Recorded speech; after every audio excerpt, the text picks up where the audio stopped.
فلا هادي له أشهد أن لا إله إلا الله وحده لا شريك له له الملك وله الحمد يحيي ويميت وهو على كل شيء قدير. Terima kasih kepada saudara pengurusi perantara acara majlis ilmu kita pada pagi ini yang saya hormati Encik Rahman, ya, betul Lokman tak dapat tangkap tadi, Tuan Lokman, dan semualah muslimin muslimat, kiranya semua kaki tangan LSDN Kuala Terengganu yang dapat bersama-sama pada pagi ini. Pertamanya alhamdulillah, saya banyak-banyak ucapkan terima kasihlah kepada semua, khususnya pihak pengurusan LSDN Kuala Terengganu ini kerana sudi untuk menjemput saya lah, khususnya buat saudara Hilmi yang sebagai orang tengah lah untuk saya hadir bersama dengan tuan-tuan perempuan pada pagi ini.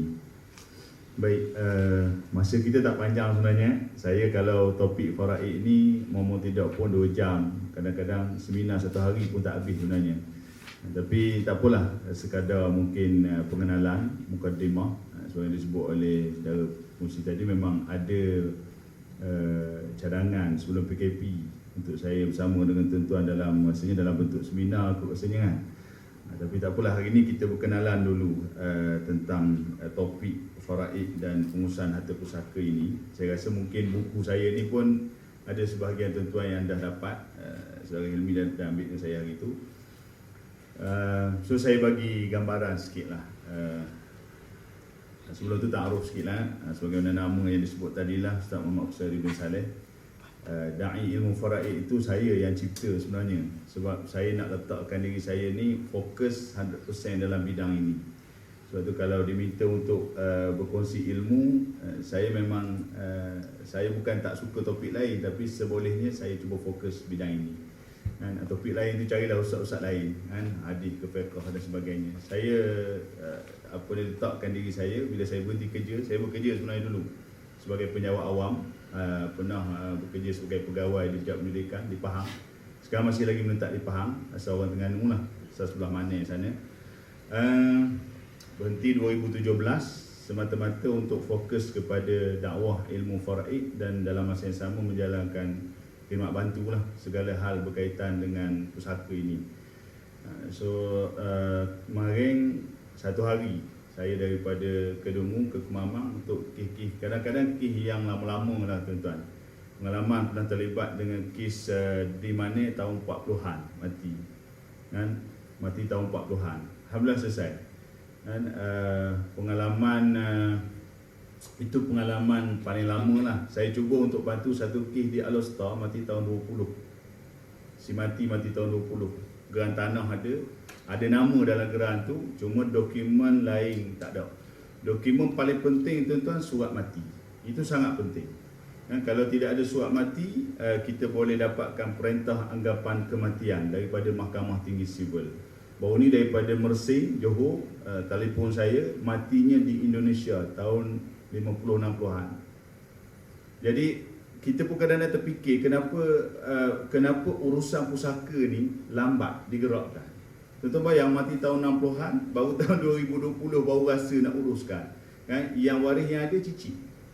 Maknanya anak cucu semua dah tak ada, tinggal cicit saja. Jadi bila kematian di Indonesia, tak tahu kuburnya di mana, rekod apa-apa pun tak ada, susah. Saya kata cuba dapatkan perintah anggapan kematian daripada Mahkamah Tinggi. Tuan-tuan tahu berapa nilai perintah anggapan kematian? Pengalaman saya di Pahang, lawyer ambil 5,000 ada, 6,000 ada, untuk hanya sekeping kertas. Itu dia punya kos dia.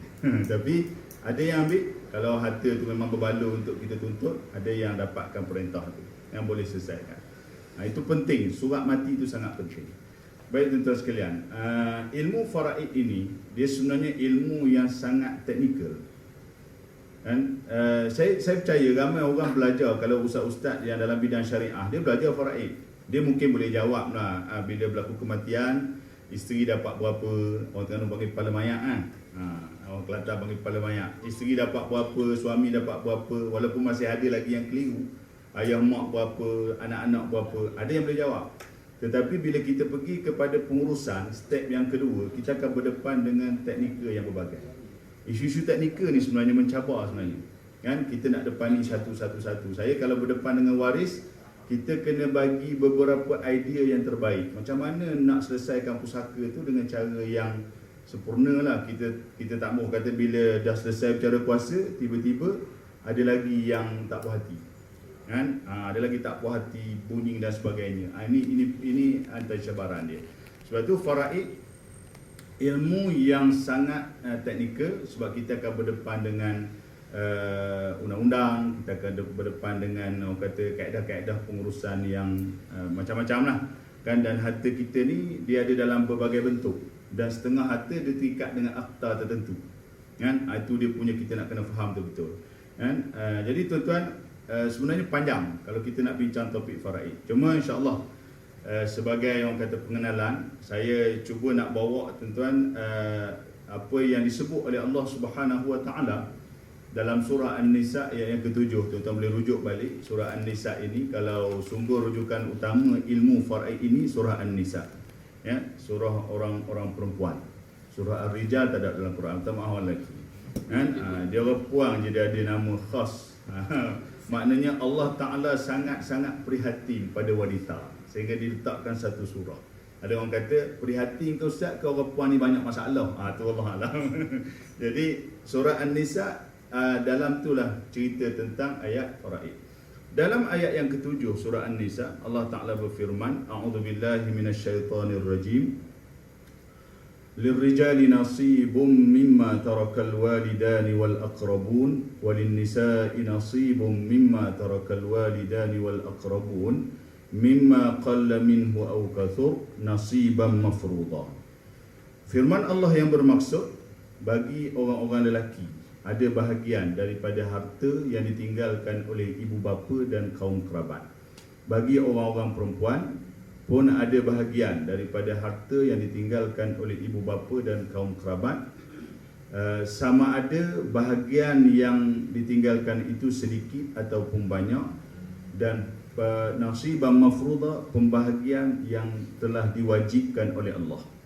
Jadi tuan-tuan, kita mungkin nak kupas ayat ni sajalah untuk hari ini kan. Dan saya akan selitlah dengan isu-isu dan sebagainya, dan kalau ada persoalan-persoalan nanti kita bincang lah. Okay. So tuan-tuan sekalian, fokus dalam ayat 7 ni Allah sebut apa? Allah sebut orang lelaki, orang perempuan masing-masing dia ada hak dia, dia ada bahagian dia. Dan sebenarnya ni menjawab kepada apa yang berlaku zaman jahiliah dulu, sebelum datangnya Nabi SAW. Orang puan tak boleh bahagia, orang perempuan dihalang daripada mewarisi harta pusaka, harta peninggalan orang mati. Boleh ke orang lelaki berlaku? Mati je orang lelaki ambil. Kalau mati itu ada anak lelaki bahang ke dia. Mak tak boleh, isteri, anak puan pun tak boleh. Apatah lagi anak-anak yang masih kecil. Kalau tak ada anak lelaki, si mati ni ada anak puan belaka. Ini diceritakan dalam beberapa riwayat hadis yang menjadi sebab pada turun ayat faraid. Dia mati tinggal anak puan saja, dia mari pok saudara bahang ke dia belaka. Itu realiti yang berlaku zaman jahiliah. So datang pada Nabi SAW, dan datang pada Nabi ni ketika Nabi dah berhijrah ke Madinah. Jadi faraid ni dia ada step, dia ada perkembangan dia daripada jahiliah masuk kepada bila Nabi diutuskan di Mekah. Masa tu belum turun ayat faraid, tapi dia adalah perubahan-perubahan sejarah dia. Kemudian bila Nabi berhijrah ke Madinah, dia banyak sangat isu-isu yang berlaku, antaranya orang puan tak puas hati. Dia mari ngadu jumpa Nabi. Dia kata, ya Rasulullah, kan, mati tok lelaki saya ni ambil di adik-beradik arwah. Mari hak lelaki bahang ke dia. Kan, mati suami saya, dia tak ada anak. Kita adik-beradik puan belaka, dia kata, mari anak saudara lelaki bahang ke dia. Tu antara cerita disebut dalam hadis. Jadi bila berlaku aduan yang banyak kepada Nabi, akhirnya Nabi kata yaqdillahu fi. Kita tunggu ketentuan daripada Allah Taala, maka turun ayat faraid. So bila turun ayat faraid menjelaskan bahawa orang lelaki, orang puan masing-masing ada hak. Kan? Jadi dia dah selesaikan satu step. Yang kata orang lelaki ambil ke dia belaka tu dah tak ada dah. Mari orang lelaki ada hak, orang perempuan ada hak. Baik, bila sebut orang lelaki ada hak, orang perempuan ada hak, Allah Ta'ala perincikan dalam ayat 11, dalam ayat 12, dalam ayat 176. Ada 3 ayat. Kan? Yang panjang ayat dia tuan-tuan. Yang tu insya-Allah ada ruang masa akan datang kita sambunglah. Okey, jadi perincikan hak-hak tu ada, lelaki sekian banyak, perempuan sekian banyak. Cumanya bila sebut tentang hak lelaki perempuan, kita kena terimalah hakikat bahawa hak tu berbeza. Kan? Orang lelaki, orang kata kalau faraid ni orang lelaki dapat lebih semua. Kan? Kalau orang perempuan kurang. Tapi dia ada hikmah, ada sebab musabab. Yang penting persoalannya kita kena terima dulu kedudukan hukum Allah ini di peringkat awal, terima. Sebab Allah sebut akhir ayat tu tuan-tuan, Allah sebut apa? Nasiban mafruḍa, pembahagian tu diwajibkan oleh Allah. So bila kita baca pembahagian yang telah diwajibkan oleh Allah, so apa maksudnya tuan-tuan? Hukum faraid ini wajib. Dia bukan main-main tuan-tuan, dia bukan pilihan. Saya ada beberapa orang sahabat ataupun rakan-rakan yang duduk dalam bidang ni, dia bercerita, berkongsi, dia kata pengalaman bertemu dengan beberapa orang yang bercakap, dia kata faraid ni boleh pilih. Kita nak bagi ikut faraid pun boleh, nak bagi ikut sama rata pun boleh. Dia main buah tu. Kita nak bagi ikut faraid pun boleh, ataupun tak berfaraid, nak muafakat pun boleh. Jadi tuan-tuan, bila mari kenyataan sebegini, seolah-olah dia jadi pilihan. Kan? Bila jadi pilihan, dia sudah bertentangan dengan apa yang Allah sebut nasiban mafruḍa, pembahagian yang telah diwajibkan oleh Allah. Jadi saya akan terang nanti tuan-tuan. Kan? Bila Allah sebut wajib, maka wajib itu lagu mana tuan-tuan? Sama dengan kewajipan lain. Apa dia kewajipan lain? Semayang. Semayang wajib. Kan? Semayang fardu wajib. Puasa wajib. Zakat wajib bagi orang yang cukup syarat dan sebagainya. Pergi haji wajib. So kalau ingkar kewajipan ini boleh jatuh kufur. Na'udzubillah. So sama juga dengan hukum faraid. Kan? Wajib beramal dengan hukum faraid. Sebab tu ulama sebut belajar faraid fardu kifayah. So maksudnya hari ni kita bercakap pasal faraid ni, tuan-tuan satu bangunan UTC ni dengar faraid, selamat hak lain. Kita baca situ lah. Kalau dalam kampung kita, masjid Korea kita ada ustaz mari ngajar faraid, hak mari sejid dalam 3-40 orang tu mari dengar, satu kampung selamat sebab fardu kifayah. Tapi dia ni agak-agak mudah dah nak cari orang mari ngajar di sejid kampung kita buat faraid tuan-tuan. Jarang kita temu tuan-tuan. Sebab tu saya letak betul. Saya kalau orang jemput bab lain, minta maaf saya tak mau. Kalau nak saya datang, saya akan cakap bab faraid dia.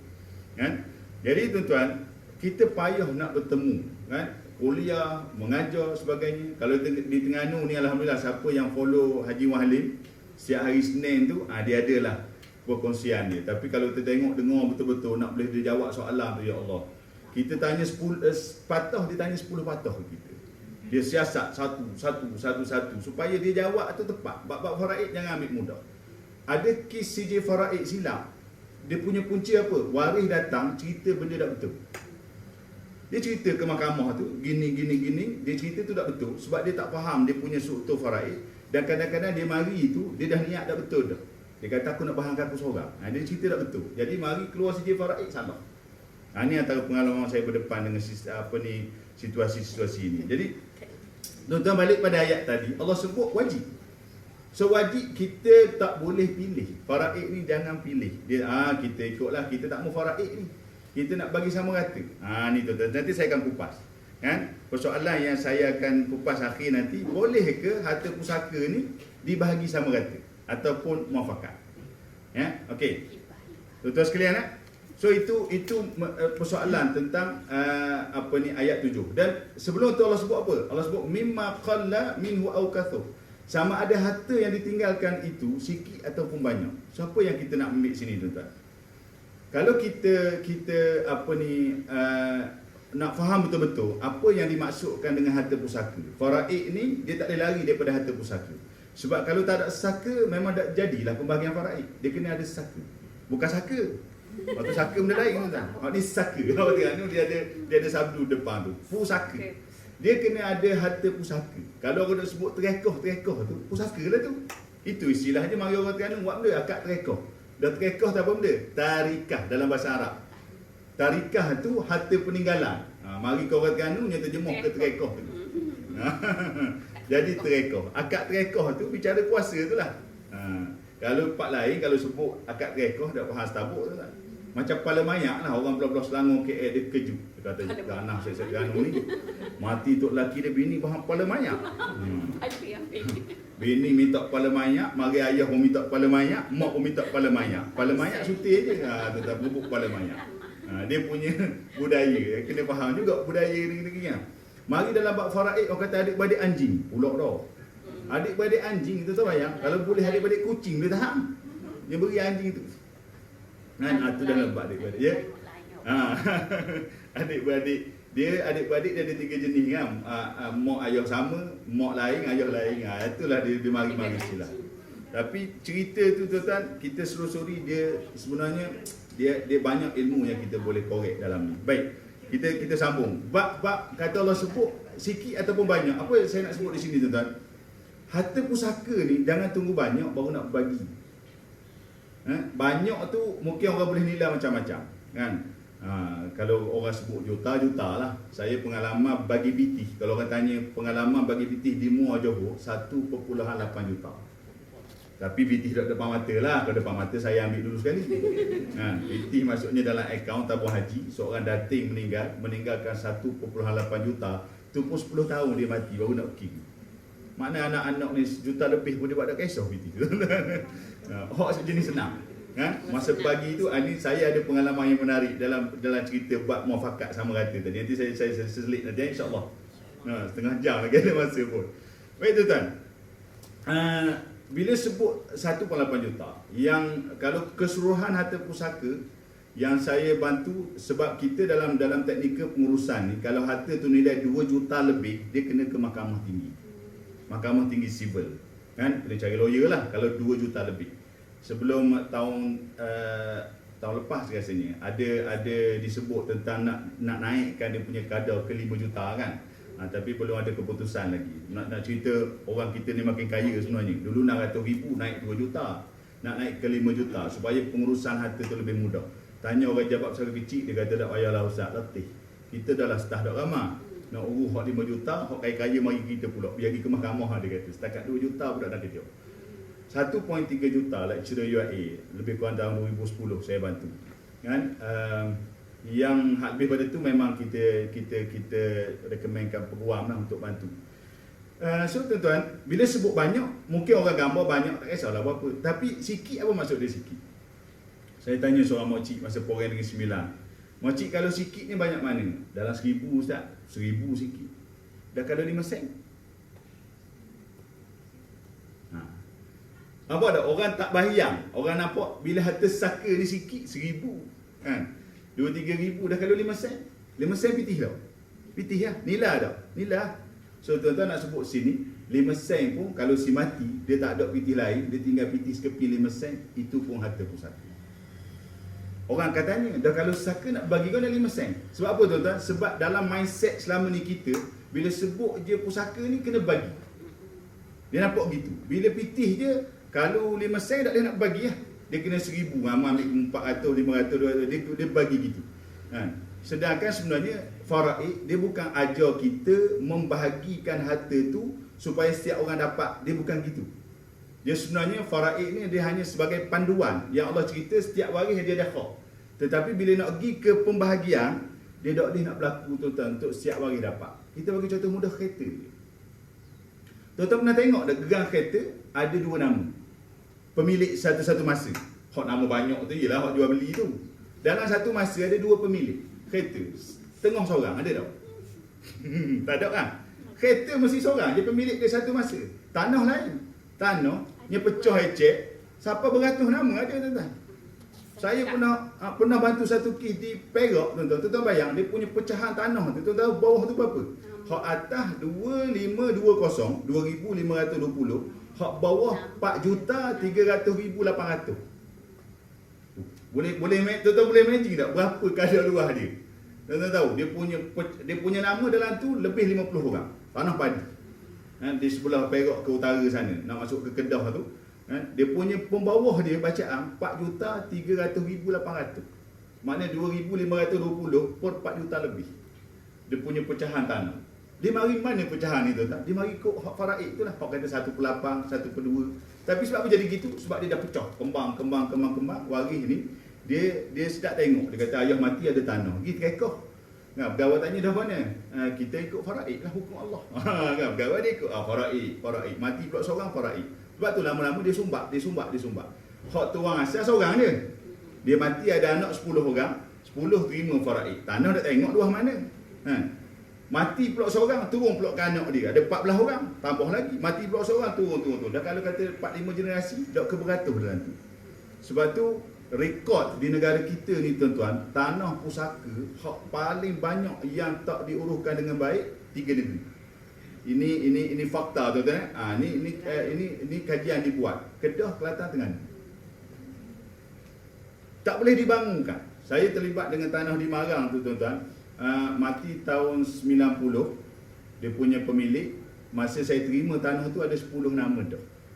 Tanah suku Eka ada 10 nama. Tuan-tuan agak logik tak? Tanah suku Eka ada 10 nama. Dalam 10 nama, seorang separuh. Peluang, separuh. Bakal mungkin dia anak tunggal. Dia dapat separuh, hak separuh lagi bagi 9 orang. Hak bagi 9 orang tu bahagian paling kecil 20 meter persegi. Dia punya keluasan. Lebih kurang bilik tidur kita 20 meter persegi. Itu luas dia. Tak habis cerita ni. Daripada 10, masa saya terima tu 8 mati dah. Tinggal 2 hak hidup. Nak settle ni tuan-tuan. 4 tahun saya ambil masa. Daripada 8 mati, 4 pergi terekoh dah. Yang masuk sumbat 40 orang lebih nama. Seorang. Bahagian paling kecil, tuan-tuan tahu bahagian paling kecil, dia punya pecahan dia 35/23 ribu. Saya ingat lagi lebih kurang macam itulah. Keluasan dia 1.8 meter persegi. Hak dia terima tanah tu. Besar lebih kurang kain plekat. Lebih kurang tu lah. Kain plekat kita pakai kain batik juga. Itulah luah tanah hak dia miliki. Ada berapa nama dalam tu memiliki tanah seluas itu. Tuan-tuan bayang. Ni baru cerita setanah. Kita dah tengok tanah lain, saya percaya. Mungkin tuan-tuan sendiri balik rasa baru nak tengok. Aku ada tanah nak tengok tuan-tuan mungkin ada. Balik tengok lah. Kita dengar tu bukan kita suka tak. Sampai kita semuanya buat.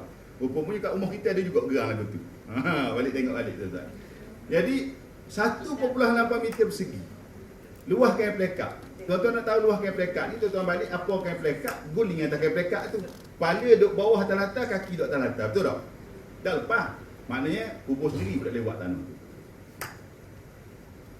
Tapi itulah budaya orang kita mengurus tanah pusaka. Dia sumbat masuk. Dari sudut proses, tak ada masalah. Kan waris kata nak faraid, masuk ni lah. Tak kira tanah tu lalang boleh tapak 2 tapak kaki. Tapi tidak boleh dibangunkan. Ini yang menyebabkan ada orang-orang yang liberal, dia punya pemikiran, dia kata kerana ilmu faraid, banyak tanah di Malaysia kita ni tak boleh dibangunkan. Disalahkan faraid. Bukan salah faraid tuan-tuan. Faraid ni Allah bagi sebagai satu panduan, guide untuk kita uruskan harta tu dengan cara baik. Tapi kalau waris duk baloh, duk rebut, memang sakit lah. Tuan-tuan, jadi bila nak sebut bagi ni, tak semesti kena bagi. Dia punya kaedah dia, bagaimana waris boleh bersama-sama, berbincang, bermuafakat, bertolak ansur, berlapang dada untuk selesaikan harta tu supaya bagi jadi comel. Sebab tu 5 sen, kalau nak bagi juga takkan nak kerap begitu. Tapi kalau 5 sen tu, waris boleh duduk sama bincang, gini 5 sen ni, kita pakat gini. Kan? Nak arwah pun boleh pahala, kita waris pun boleh pahala, kita gibur dalam tabung sedekah. Piti 5 sen. Selesai tak faraid tuan-tuan? Selesai faraid. Sebab apa faraid ni? Kaedah penyelesaian dia bukan mestinya setiap waris dapat bahagian tu. Bagaimana waris menguruskan harta tu supaya dibahagi diselesaikan dengan sempurna. Sama ada waris ambil ke dia ke, waris nak bagi ke orang lain ke, waris nak bagi ke siapa-siapa derma, tak ada masalah. Dia ada kaedah dia.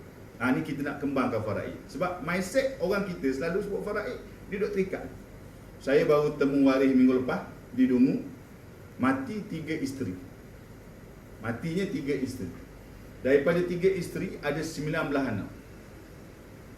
Problem dia dalam perusahaan pusaka, anak-anak ni tak boleh nak bekerjasama. Saya kadang-kadang bukan tak boleh kerjasama satu, tapi kemungkinan masa urus pusaka tu tak ada orang boleh bantu, bagi nasihat, tunjuk ajar cara. Akhirnya bila pergi terekoh, dia sumbat masuk 19 nama. Tanah tapak rumah. Dan awak benda tuan-tuan. Sebuah rumah je boleh buat. 19 nama. Mati pula seorang, ada anak dalam 7 orang, pergi pula terekoh atas seorang tu. Masuk pula 7 nama. Jadi 20 lebih. Learning duk ada 30 lebih. Saya kata tanah ni kalau tak ada muafakat, akan datang tak tahu berapa nama, lepas mati, masuk. Dia pandai pula pergi terekoh tu, tapi masuk nama gitu lah. Akhir tak selesai. Jadi kena ada satu kaedah yang terbaik. Sebab tu saya lihat faraid ni tuan-tuan, pengurusan pusaka ni dia bukan setakat main dalam mainan kita orang kampung ustaz-ustaz je. Saya melihat, ini pandangan peribadi saya lah, tapi saya dah lontar banyak idea ni. Benda ni benda yang perlu kepada satu usaha daripada pihak berwajib. Contoh kita ada kerajaan ke, pihak jabat agama dan sebagainya, kena ada satu gerakan untuk beri kesedaran kepada masyarakat, dan dalam masa yang sama kena ada satu unit, satu pihak yang dibentuk untuk membantu masyarakat kita bagi nasihat. Sebab kalau setakat nak tahu bahagian, saya ingat mungkin ada orang ustaz-ustaz boleh cerita. Tapi kalau nak tahu tentang kaedah, itu belum tentu. Macam mana pengurusan di ARB, Amanah Raya Berhad, macam mana pengurusan di Pejabat Pusaka, kan? Macam mana pengurusan di Mahkamah Tinggi Sivil, Mahkamah Syariah untuk CJ Faraid dan sebagainya. So tuan-tuan, boleh ke saya cakap secara umum ni, nak bagi pengenalan tu, nak nanti kita cantum balik. So nak gambarkan, pusaka sikit tetap tertakluk dengan hukum faraid. Kalau di mesin tertakluk dengan faraid, tentang kalau handphone kita mati, kita mati tinggal handphone, pusaka kan? Cincin saya ni tuan-tuan, kan? Pusaka lah ni.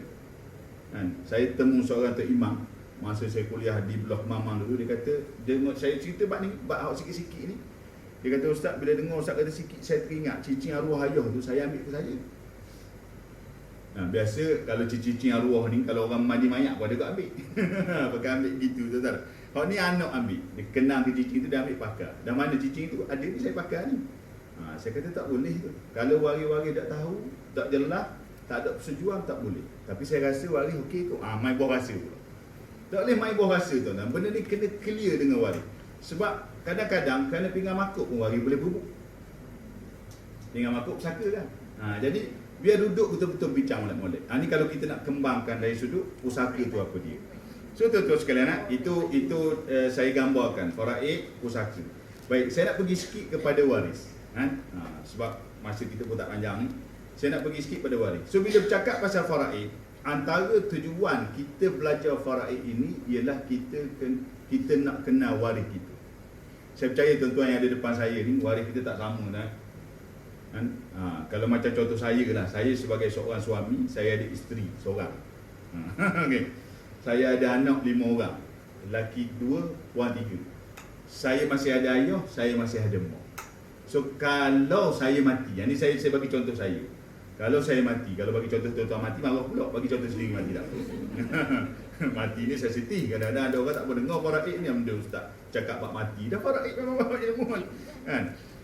Hadis sebut, Nabi sebut nisful ilmi, separuh daripada ilmu faraid ni. Ulama kata separuh apa dia? Ilmu yang dipraktikkan apabila berlaku kematian. Tapi belajar mesti masa hidup. Sebab dia ada benda-benda yang berkait dengan ilmu faraid yang kadang-kadang kita kena settle masa kita hidup. Ini saya akan kupas sikit. Baik, mengenali waris. Kalau saya mati, siapa waris saya? Saya nak guna whiteboard tu macam mana? Boleh bawa ni kan? Boleh. Banyak wayang. Aku tak siapa. Cuba kau tu. Awak nama dia? Mana Ustaz? Ni banyak ke tu? Ada marker dia?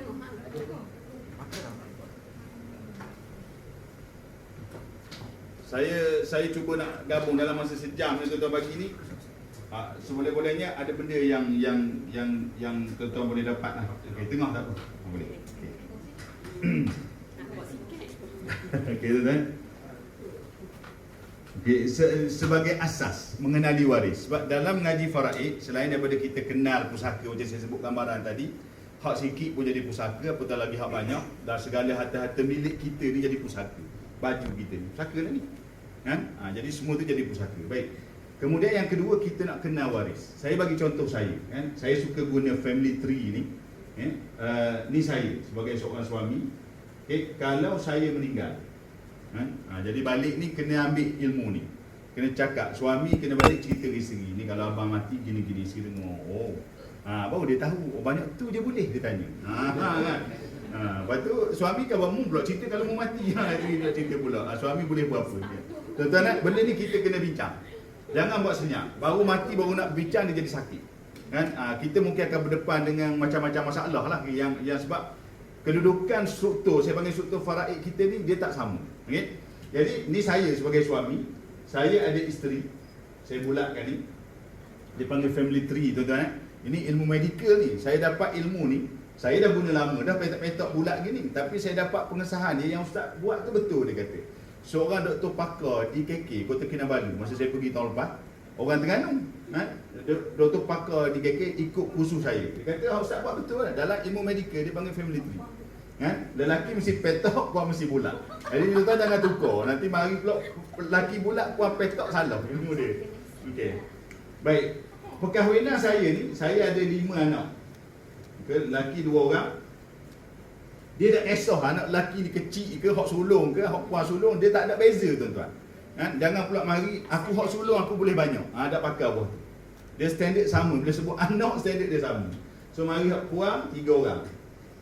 Okay, ni anak saya. Saya masih ada ayah mak. Ni ayah saya, ni mak saya.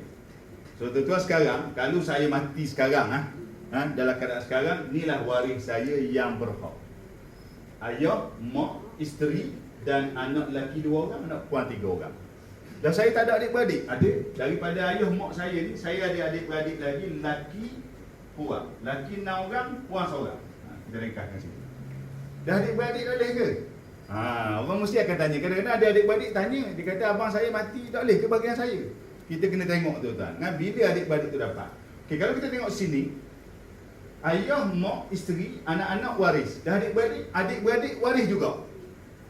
Yang ni yang mari adik-beradik semok sepok ni.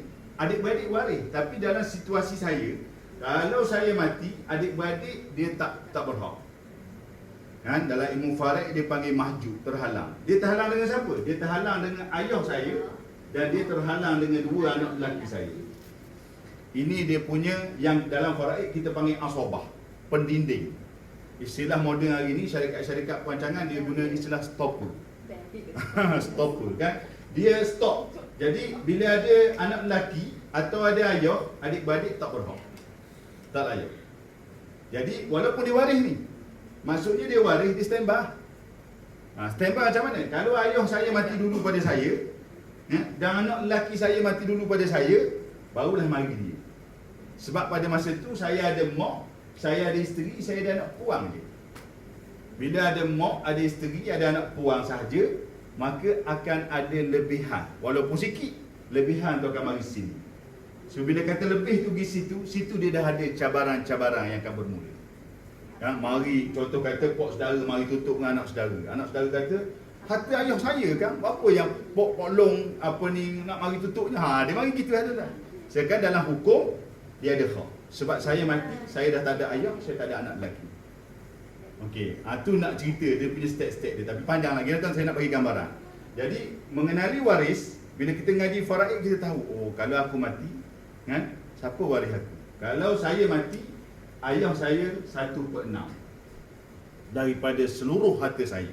Cicing saya ni RM300, dia ada RM50 situ. Kena baca situ lalu tu tadi. Cicing ni RM300, RM50 hak ayah saya. Mak saya 1/6. Dan isteri saya kepala mayat. Ambillah kepala mayat tu simpan. 1/8. Tu kadar untuk isteri. Ni ambil mana ni? Dalam Al-Quran surah An-Nisa tadi Allah detail belaka.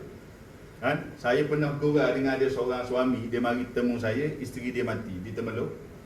Dia berlaku clash dengan mak ayah. Mak ayah tutup, dia kejut sebab harta dia kata semua harta dia bayar tapi buh nama isteri. Ni satu penyakit tu. Isteri kerja kerajaan, jadi ada selit gaji, buat loan mudah. Tok lelaki ni kaya tapi bisnes diri. Gitu. Jadi bila nak beli rumah, beli kereta, pun nama isteri. Pakai nama dia lah loan tapi suami yang bayar. Bila mati, mari ayah tuntut sebab dia kata harta anak dia, gerang tanah nama isteri, gerang kereta nama isteri. Tok lelaki ni kejut. Sebab dia tak pernah dengar pasal faraid. Mari jumpa saya nasihat gini. Saya tunjuk ke dia.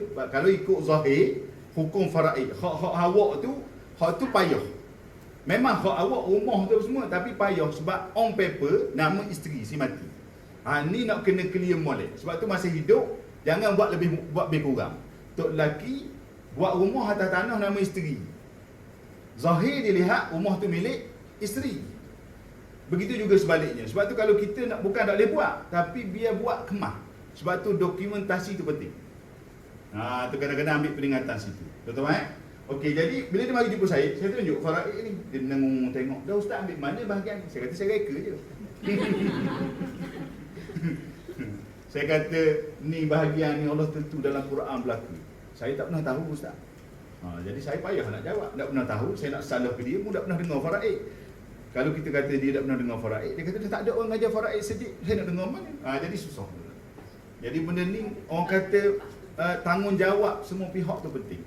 Dan saya sebenarnya bila tuan-tuan jemput saya datang tu, saya nak ucap tahniah lah pada LHDN. Saya rasa ni pengalaman pertama dengan LHDN lah. Dengan jabatan, kalau di Terengganu ni semua persekutuan pernah jemput saya atas nama kelab. Adalah beberapa agensi. Dan tahniah kerana tuan-tuan maksudnya tergerak hati untuk kita berkongsi ilmu ini. Kan? Sikit sebanyak tu terpulang lah. Baik, so isteri kepala mayat, satu pelapang. Saya nak cerita tu tuan-tuan. Dah kalau orang ada 2 isteri, satu pelapang seorang. Satu pelapang bagi 2. 1/16, 1/16. Hak ni lagi lah saya tak karung. Dia mari hak ni. Kejut tu. Saya berdepan dengan konsultasi madu-madu ni memang panjang dia punya episod dia. Kan? Madu dalam negara pun ada kes madu luar negara pun ada. Dia kahwin si kedua dia bukan warga negara. Allahu Akbar. Dia punya teknikal, dia punya tu cabaran. Kita boleh bagi pandangan dia je, kita tak ada kuasa untuk tentukan hak. Tapi kalau dia orang dengar, okey lah. Tak dengar, memang bolak-bolak. Kalau 3, bagi 3. Kalau 4, bagi 4. Begitulah seterusnya. Kan? Bukan bermaksud satu pelapang seorang. Dia berkongsi di sini. So sini cabaran dia. So bila sentuh tentang isu perkongsian, bagi orang puang, kalau berlaku kes gini lah, contohlah, kalau berlaku kes gini, selalu dia akan mari bab harta sepencarian. Dia akan mari. Itu nak kembang balik. Bila ngaji bab faraid, mari sepencarian pula. Dah lebih bincang dah hari ni sepencarian, topik lain. Tak bincang hibah lagi, wasiat tak masuk lagi. Ni baru pengenalan. So tuan-tuan, nak bayangkan betapa luas ni ilmu ni sebenarnya. Kan? Tu belum cerita lagi teknik undang-undang dan sebagainya. So kursi. Baik, kalau kita ambil seorang dah ni nak cerita. Buat lagi dia sebut seorang. Tak ada banyak-banyak. Okey, 1/8. Okey, so 1/8 tu benar. Kalau kita ambil BT lah, kita ambil hak BT dalam kocek 240 riyal masa dia mati. Dalam kocek. Saka juga tu saya ambil main. Kan? Ni ambil ke isteri senyap, 240 ringgit senyap ambil ke dia. Kan?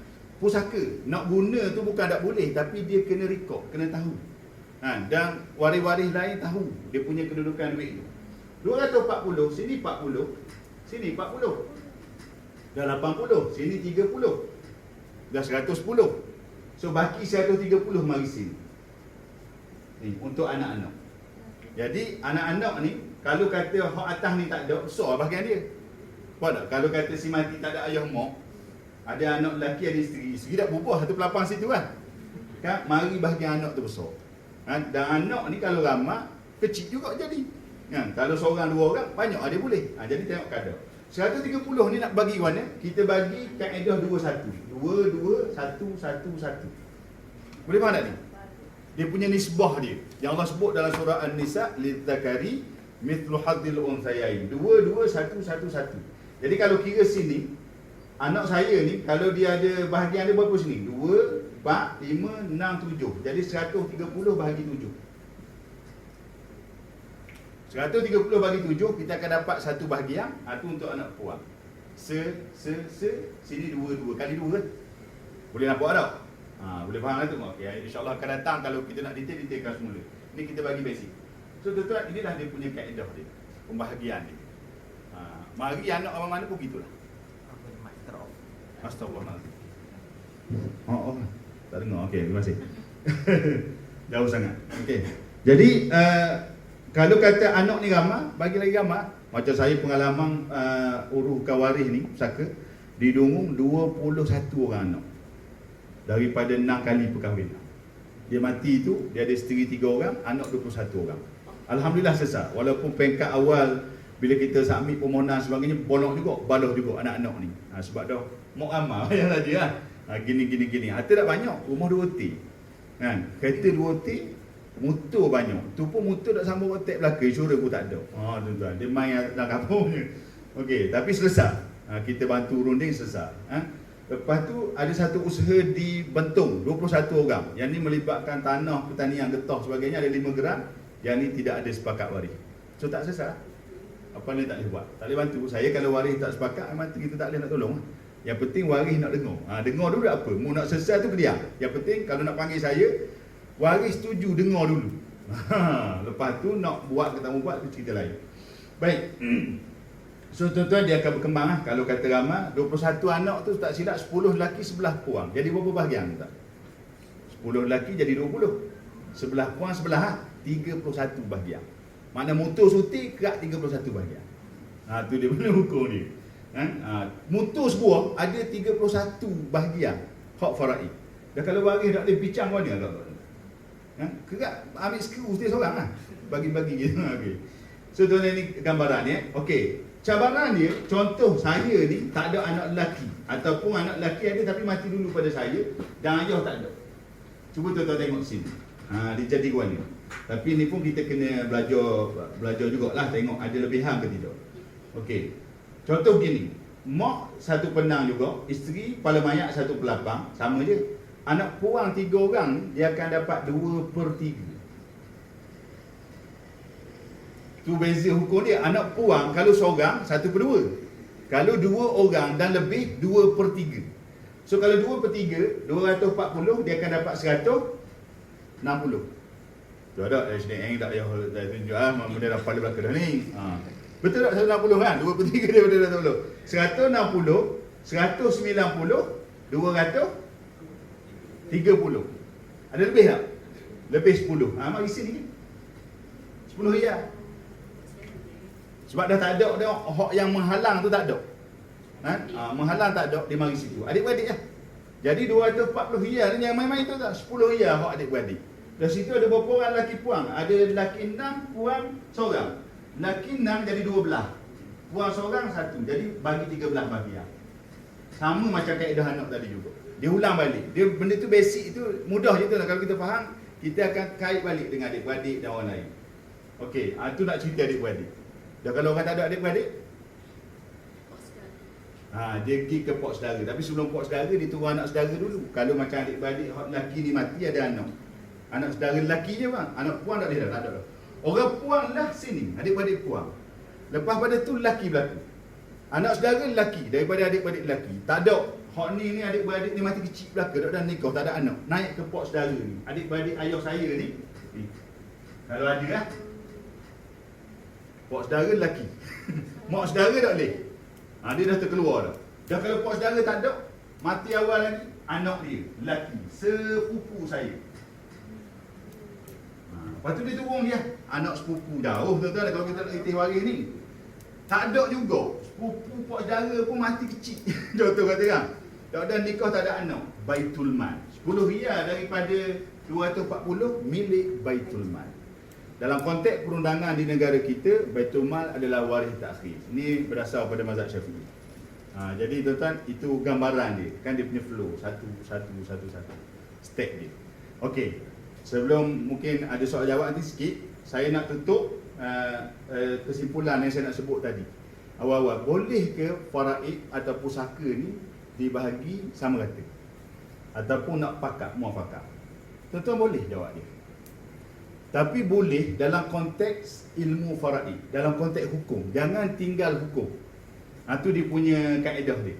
Maksudnya kita asalnya kita kena pegang pada faraid. Dia duduk dalam ni. Ni bulatan ni, faraid sini. Jadi kok mana pun kita nak main sama rata muafakat pun duduk dalam ni. Jangan tubik luar. Kalau tubik luar kita keluar daripada faraid. So dia salah. Jadi nak bagi, nak muafakat tak ada masalah. Kena dengan hukum. Saya tunjuk gini. Okay. Kena dengan hukum.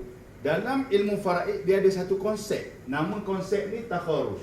Hak ni sangat penting tuan-tuan. Dan saya percaya ramai orang bagi saka, dia pakai konsep ni tapi kadang-kadang pakai cara tak betul. Dia berlaku secara kebetulan. Takharus ni tuan-tuan maksudnya dia kena tahu dulu hak faraid, waris ni. Macam contoh tadi kan, ayah saya, mak saya, isteri saya, anak-anak. Bila saya mati, setiap orang kena tahu dulu. Sebab tu saya dalam khidmat bantu, bila kita datang jumpa waris, kita kena tunjuk dulu faraid itu. Ni suami meninggal ataupun isteri meninggal, pocik dapat sekian. Kan? Isteri dapat sekian, anak-anak sekian. Saya tanya, tanah banyak mana, berapa ekar? Kita cover siap. Berapa ekar, berapa ekar, berapa ekar. Kalau boleh nila, kita buat anggaran nila.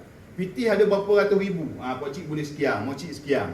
Kan? Kalau ada ayah mak sekian, kita tunjuk dah. Baru dia nampak, oh banyak tu. Lepas tu dia mari. Ni pengalaman saya, 1.8 juta di muar, 10 beradik. 5 lelaki, 5 puan. Berdepan 10, mari belaka tu. Saya turun ke muar Johor. Bila tunjuk bahagian 1.8 juta, bila ada 5 lelaki, 5 puan, bagi dengan 15. 5 lelaki 10 kan, bagi 15. Lebih kurang puan boleh 120,000, hak lelaki kalau tak silap lah. Hak lelaki boleh 240k, hak puan boleh 120k. Jadi saya tunjuk faraid ni. Bila dah nampak masing-masing, puan nampak neng mesti.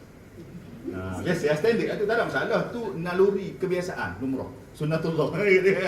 Nengung tu tak ada masalah. Jangan bantah.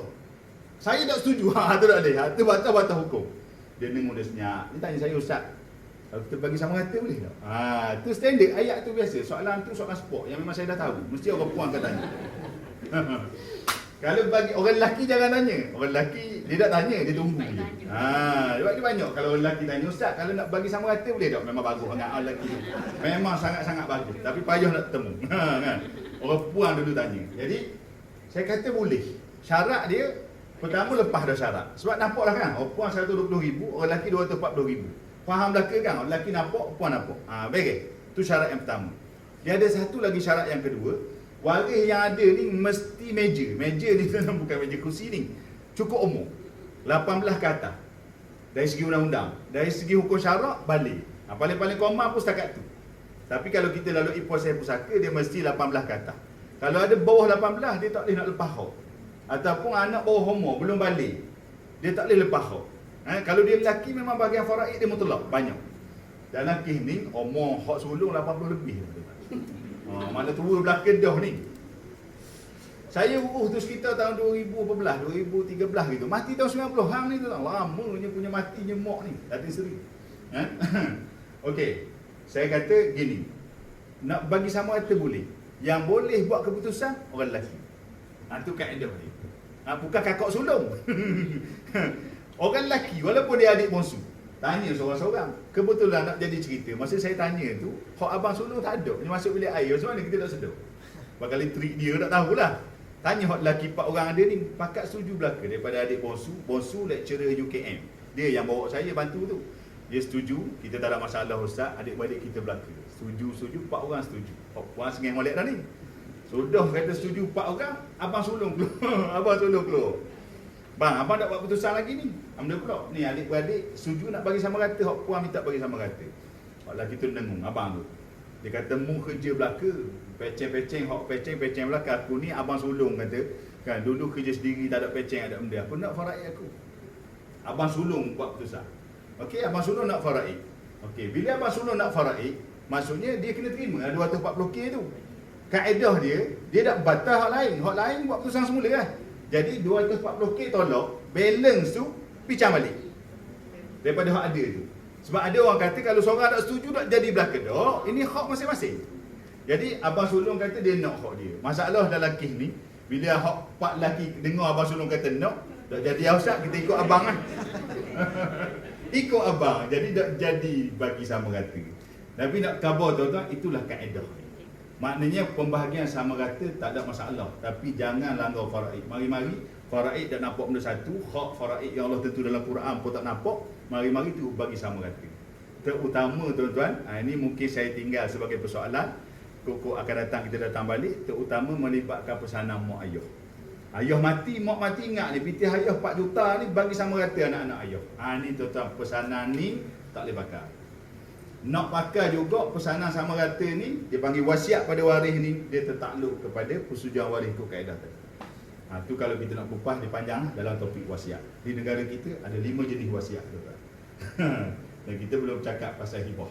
Cuma mungkin pengenalan dia, hibah ni hadiah masa hidup. Dia berbeza dengan wasiat. Wasiat pesanan masih hidup, dia berlaku lepas mati. Hibah ni kita bagi terus dah. Ni ayah ada tanah ni 4 ekar, tepi-tepi gini ayah beri kamu, kata ayah. Anak kata saya terima ayah, tu hibah. Tapi cabaran ni panjang lah. Okey tuan-tuan, saya tak rasa tak boleh nak pergi panjang lebar. Kita dah nak sampai pukul 10. Kalau ada persoalan silakan.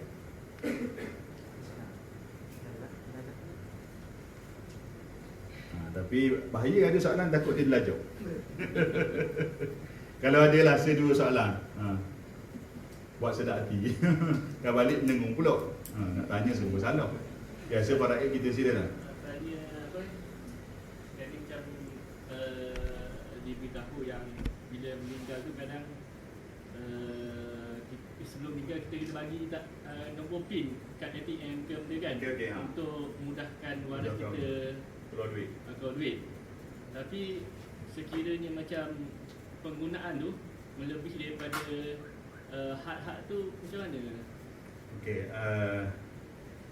penggunaan apa ni nombor PIN. Saya pada pandangan peribadi saya sebenarnya bagus sebab dia membantu waris. Sebenarnya kita contoh bagi tapi yang penting ilmu tu dulu. Jangan bagi nombor PIN tanpa ajar faraid. Ni bahan dia belaka kan. Jadi yang penting ilmu. Jadi dia sebenarnya bukan apa. Pengurusan pusaka ni tuan-tuan, dia bukan boleh berlaku, dia bukan boleh selesai dengan cepat, dengan mudah. Okey, contoh kita sebagai suami, kita ada duit simpanan dalam bank kan sebanyak sekian-sekian. Kita selama kita hidup, kita ada kad, kita ada PIN kad untuk kita jolok keluar duit. Jadi tak salah untuk kita berkongsi dengan isteri ataupun waris-waris kita akan nombor PIN kita, tapi dalam masa yang sama kita kena bagi peringatan tentang ilmu tadi. Kan, nak khabar ke isteri, ni nombor PIN abang. Kalau abang mati, keluar duit ni, pakailah nombor PIN ni. Tapi ingat, hak pada mayat je. Hak lain tu hak anak-anak. Jadi nak gunalah dengan kadar terbaik. Mak boleh tak guna duit anak? Boleh guna untuk urusan anak tu. Makan minum bersama tak ada masalah. Jadi sebenarnya dia bukan beban. Ada orang kata, mak jangan tu guna duit anak tu haram. Padahal nak guna untuk anak tu sendiri. Siapa mak ni, isteri ni, kadang tak guna pitih dia. Padahal anak ada pitih. Nak sekolah anak, belanja, beli tu, beli ni, tak guna pitih. Dia kata tak boleh usik duit anak sampai dia cukup umur. Tu salah. Jadi nombor PIN tu boleh, tapi berpada-padalah guna tu. Jangan ambil hak anak tanpa hak. Tu makan batil tu. Jadi tak salah. Kita bila kita guide orang, kadang-kadang pengurusan nak keluar duit ni dia ambil masa tuan-tuan. Dan setengah bank, bukan semua bank boleh keluar melalui sijil mati. Tak silap saya main bank, dia had 5,000.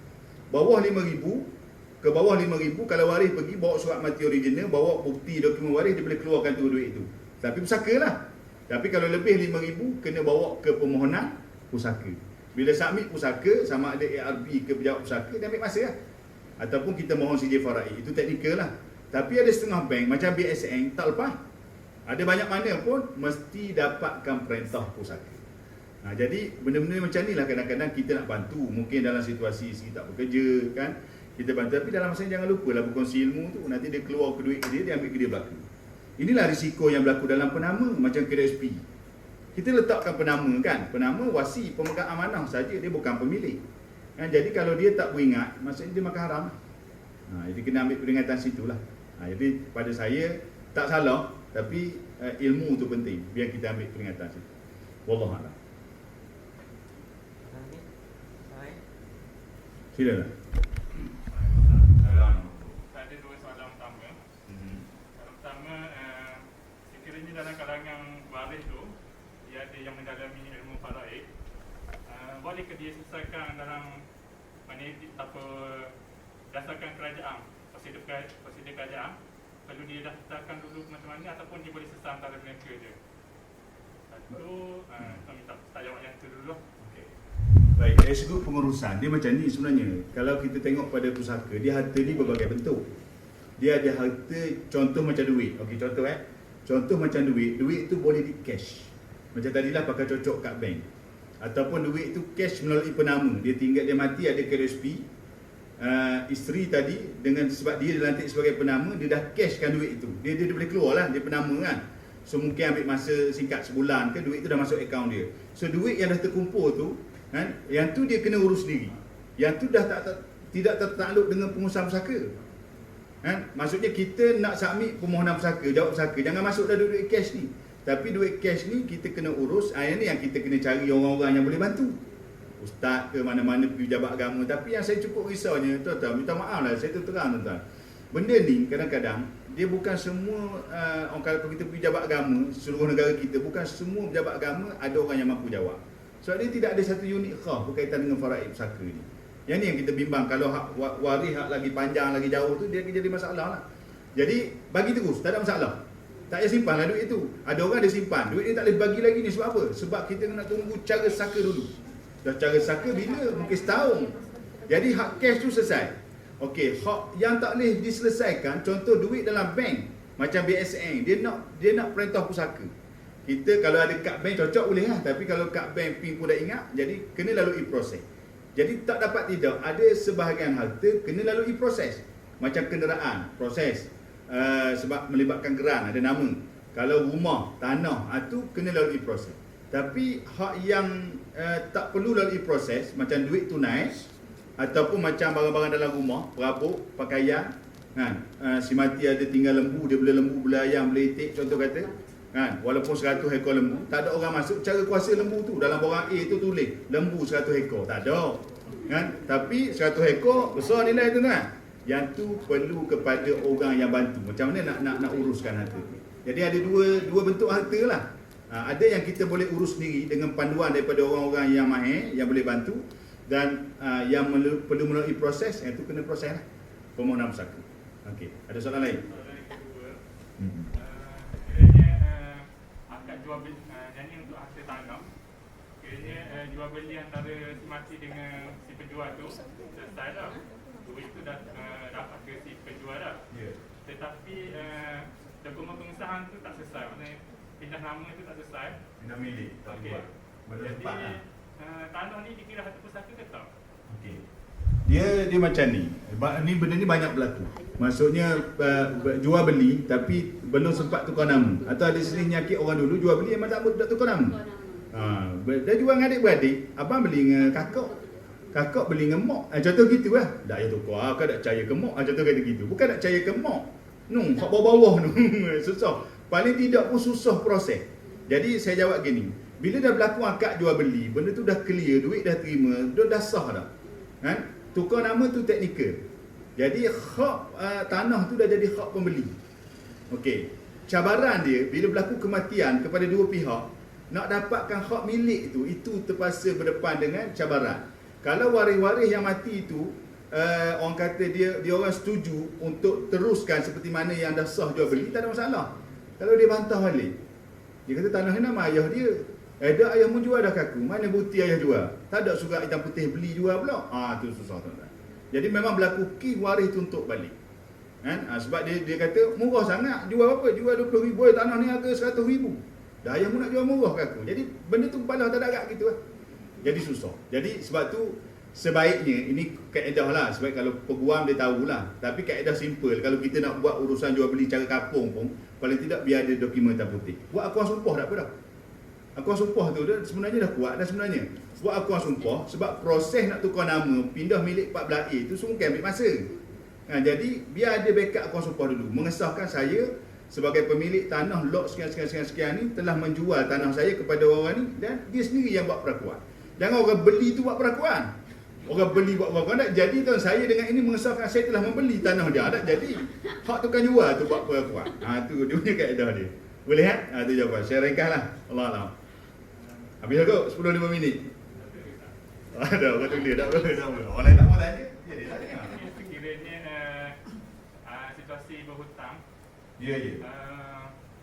Si berhutang tu dia tak bayar balik sehingga pemberi hutang mati. Ya. Dan daripada modal hutang tu dia kembangkan macam dia labur macam mana.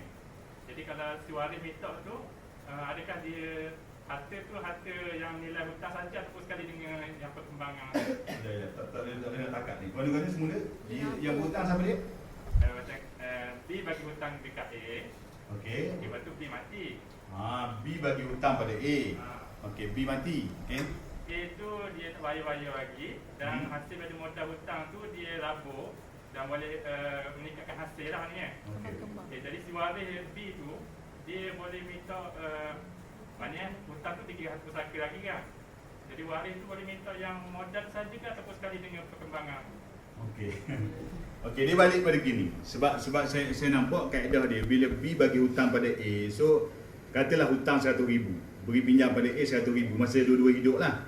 Okey, A tu dia mungkin berhutang tu dia nak buat bisnes, tak kisahlah tu kan. Sekarang ni dia berhutang 100,000 untuk dia labur dalam bisnes. Jadi kemudian B mati. So sebenarnya akad antara B dengan A tu adalah hutang tadi je lah, hutang atas 100,000 tadi. Jadi kalau A tu dia labur hutang tu banyak mana sebagai dia dapat berjuta pun, itu adalah keuntungan atas dia.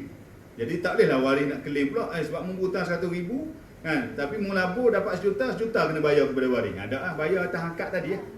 Akad 100,000. Tapi kadang-kadang benda ni dia akan jadi isu kalau tempoh terlalu lama sebab nilai tu lah. Tempoh lama. Dulu berhutang dulu 40,000 contoh kata. Berapa?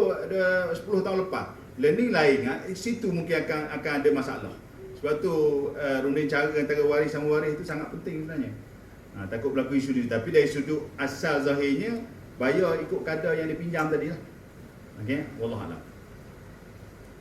Okey, habis. Okey tuan-tuan, saya rasa okey kadar tu lah 10 lebih dah ni.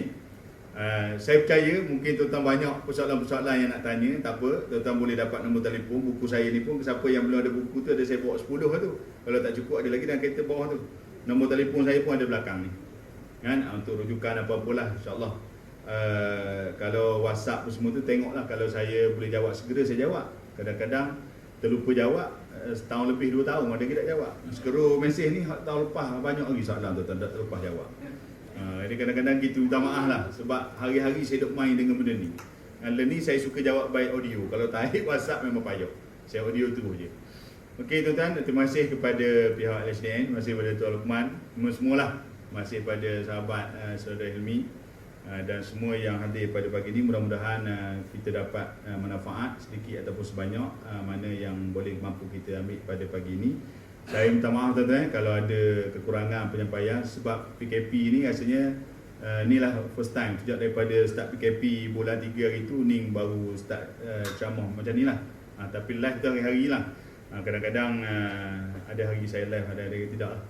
Tuan-tuan boleh refer pada Facebook saya lah, Ustaz Muhammad Qusari bin Saleh. Minta maaf lah kalau nak friend tu, kalau saya rasa saya nak terima, saya terima lah sebab ramai sangat. Kalau tuan-tuan add sekarang rasanya entah ke 1000 berapa dah ada menunggu. Jadi kena beratur lah SOP dia gitu. Jadi tuan-tuan minta maaf kalau ada kekurangan dan kelemahan. InsyaAllah ada jodoh kita jumpa lagi dalam siri akan datang. Dan harap tuan-tuan boleh berhati-hatilah dengan apa yang mampu saya sampaikan pada pagi ini. Aku qauli hadza astaghfirullahalazim li wa lakum. Wassalamualaikum warahmatullahi wabarakatuh.